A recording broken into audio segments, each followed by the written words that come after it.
Hello मेरा नाम है शिवम। आज की इस वीडियो में मैं आपको बताऊंगा NIOS जूनियर असिस्टेंट के एडमिट कार्ड जो आ गए हैं। ठीक है, मैं आपको बताऊंगा यहाँ पे बहुत बच्चे सिलेबस की कह रहे थे कि भाई एग्जाम पैटर्न बता दो, सिलेबस बता दो, तो क्या है। तो यहाँ पे इसमें इसका लिए जो नोटिफिकेशन है इसका लिंक मैं नीचे डिस्क्रिप्शन में दूँ। इस नोटिफिकेशन में टोटल यहाँ पे 24 पेज है। अब इसमें यहाँ पे क्या है कि भाई सारी जितनी भी पोस्ट है जिनका एग्जाम होने वाला है सबकी मतलब डिटेल एग्जाम में आपको केवल जूनियर असिस्टेंट के बारे में बताऊँ, क्योंकि इसमें वैसे तो पोस्ट काफ़ी सारी हैं तो सारी का तो नहीं बता पाऊंगा एक साथ। ठीक है, अगर आप कहोगे तो मैं और का बना दूँ सेपरेट, पर जूनियर असिस्टेंट का ज़्यादा मेन है। देख लेते हैं यहाँ पे, हम सीधा यहाँ पे सिर्फ 22वें पेज पे आ जाते हैं। तो हम यहाँ से 22वें पेज पे आ गए, क्योंकि 22वें पेज पे आप देख सकते हो यहाँ पे लिखा हुआ है। ठीक है, NIOS Noida scheme of examination for the post of junior assistant to be filled on the direct recruitment.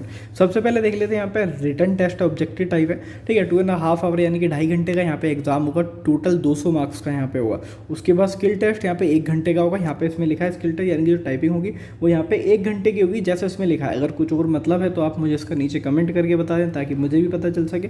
और बाकी जहाँ तक जो इसमें लिखा है उसके हिसाब से जो मुझे लग रहा है कि 1 घंटे की टाइपिंग यहाँ पे होने वाली है। ठीक है, skill test shall be qualifying in nature. ठीक है, कोई भी यहाँ पे उसका नंबर नहीं होगा, बस क्वालिफाइंग होगा। यहाँ पे no additional credit for the same shall be allocated, मतलब कोई भी उसका यहाँ पे कुछ पॉइंट वगैरह कुछ नहीं मिलेगा। सेम अगर आप क्वालिफाइड हैं तो बस आप आगे के राउंड में जा सकते हो। उसके बाद देख लेते हैं यहाँ पे रिटन एग्जामिनेशन की डिटेल। ठीक है, जनरल अवेयरनेस है, रीजनिंग है, मैथ है और यहाँ पे इंग्लिश और हिंदी में से ऑप्शनल है। आप कोई भी एक चूज़ कर पाओगे यहाँ पे एग्जाम के टाइम पे। देखते हैं यहाँ पे जो सारे ये जो मतलब इनके जो एग्ज़ाम के जो क्वेश्चन होंगे बाइलैंग्वेज होंगे। आप हिंदी या इंग्लिश जोन से में पढ़ना चाहो पढ़ सकते हो। ठीक है, उसके बाद अगर हम बात करें हिंदी और इंग्लिश, वहाँ पे आपको एक चूज़ करनी पड़ेगी जब लैंग्वेज का पेपर होगा।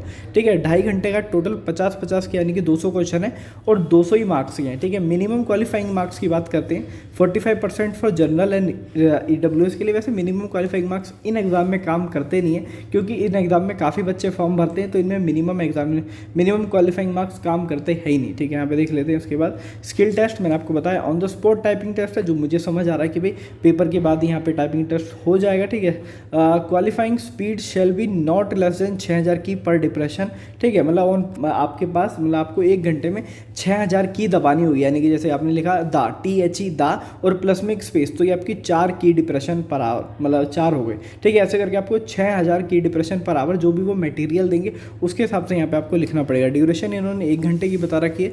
मिनिमम क्वालिफाइंग मार्क्स मैंने आपको बताया, यहाँ पे इसके कोई भी क्रेडिट नहीं है तो आपका इसमें कोई मार्क्स यहाँ पे नहीं है। ठीक है, इसके बाद पॉइंट नंबर 4 की बात करते हैं यहाँ पे। ठीक है, टाइप टेस्ट मैंने आपको बता ही दिया है यहाँ पे। ठीक है, उसके बाद यहाँ पे सेक्शन में बता रखा है इन्होंने कि भाई कैसे कैसे यहाँ पे एग्जाम के क्वेश्चन आएंगे, जैसे जनरल अवेयरनेस वगैरह है। ठीक है, भाई कहाँ से आएंगे तो आपको जनरली सबको पता होगा। रीजनिंग वगैरह हो गई, मैथ वगैरह में देख लेते हैं कि एडवांस मैथ है या नहीं है। ठीक है, सिंप्लीफिकेशन है, डेसिमल है, फ्रैक्शन है, LCM SCF रेशियो प्रोपोर्शन। उसके बाद है यहाँ पे percentage, average, profit loss, discount, simple. ठीक है, मेंसुरेशन है, बाकी इसमें कोई भी एडवांस मैथ नहीं है, जैसे कि ट्रिग्नोमेट्री हो गया। उसके बाद टाइम एंड डिस्टेंस हो गया। ठीक है, टाइम एंड डिस्टेंस हो गया। ठीक है, मतलब आपको एडवांस मैथ के सारे चैप्टर पता ही हैं, मैं क्या सबका नाम बताऊँ।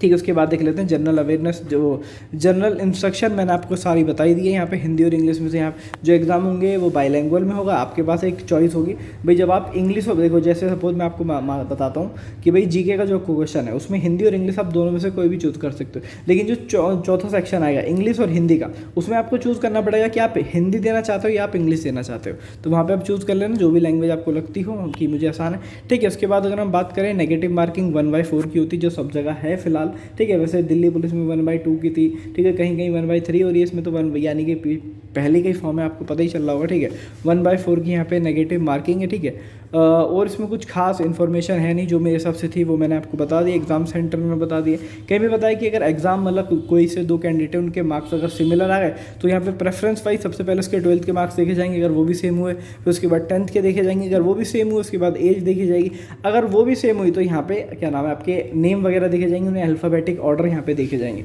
ठीक है, तो ये यहाँ पे है, बस यहाँ पे सारा मैंने आपको समझा दिया है। तो उम्मीद है यार सब कुछ समझ में आ गया हो, कोई डाउट रह गया हो, कुछ पूछना हो या कुछ बताना हो तो नीचे कमेंट कर देना। अब मैं मिलता हूं आपसे अगली वीडियो में, तब तक के लिए गुड बाय।